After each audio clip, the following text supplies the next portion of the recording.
আমাদের তো অনেক বন্ধুবান্ধব আছে যাদের বিয়ে ঠিক হয়ে গেছে, এই রেজাল্টের পরে বিয়েটা টুস করে ভেঙে গেল আর কি। 3-4টা ঘটনা এরকম আছে।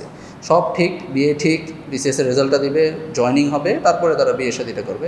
রেজাল্ট দিল, বিয়েটা ভেঙে গেল। ওই সময়টায় আমরা 4 বন্ধু একসাথে থাকতাম।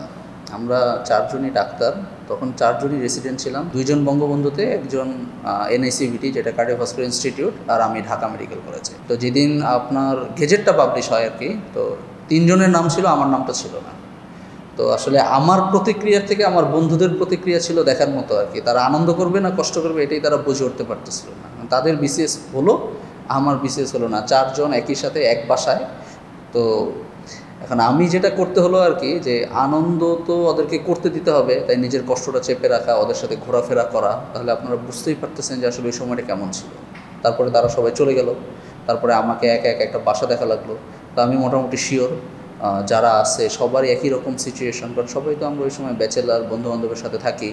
তো সবার ক্ষেত্রে একই রকম একটা ঘটনা, যে একটা ভয়াবহ মানসিক আঘাত। মানে এই আঘাতটা আসলে বর্ণনা করা সম্ভব নয়, এটা কেমন মানসিক আঘাত। আমাদের তো অনেক বন্ধুবান্ধব আছে যাদের বিয়ে ঠিক হয়ে গেছে, এই রেজাল্টের পরে বিয়েটা টুস করে ভেঙে গেল আর কি।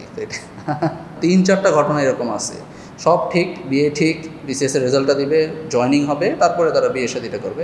রেজাল্ট দিল, বিয়েটা ভেঙে গেল। আমার বাবা মা আসলে আমার থেকে শক্ত, তো তারা তখন আসলে কিছুই প্রকাশ করে নাই।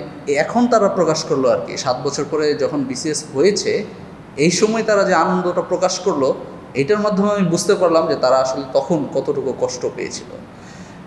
যেমন ধরেন, মানে সমস্যাটা হচ্ছে কি, সবাই যখন কোয়েশ্চেন করতে থাকে ছেলের পোস্টিং কোথায়, ছেলের পোস্টিং কোথায়, ছেলের পোস্টিং কোথায়, তো তখন তারা আনসার দিতে পারে না ছেলের পোস্টিং কোথায়। আমাকে যখন কোয়েশ্চেন করতে থাকে যে তোমার পোস্টিং কোথায় হলো, তো তখন তো আমি আনসার দিতে পারি না যে আমার তো গেজেটে নাম আসে না।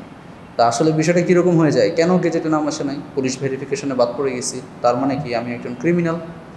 সো এই যে একটা গেজেট, আপনি চিন্তা করেন, একটা গেজেট একজন আমাকে মানে সম্মানিত নাগরিক থেকে একজন অপরাধী নাগরিকে পরিণত করলো। আমার চেম্বারে যেমন, আমি এখন একজন কনসালটেন্ট, আমি অলরেডি 2021 পাস করে গেছি নিউরোসার্জারি। তো আমাকে রোগীরা যখন এসে জিজ্ঞেস করে স্যার আপনার পোস্টিং কোথায়, তখন আমি কি বলি যে না, আমি বিসিএসের চাকরি করি না। তখন অনেক রুগী তো আছে জিজ্ঞেস করে যে স্যার আপনার কি চাকরি হয় নাই, না আপনি বিসিএস দেন নাই। আমি বলি আমার ঘটনাটা বলি, আমার এরকম ছিল, এই হয়েছে, তারপরে আমার গেজেটে নাম আসে নাই। তখন অনেকেই যারা বুঝে তারা মনে করে যে না ঠিক আছে, যারা বুঝে না তারা মনে করে তাহলে স্যার কি ক্রিমিনাল।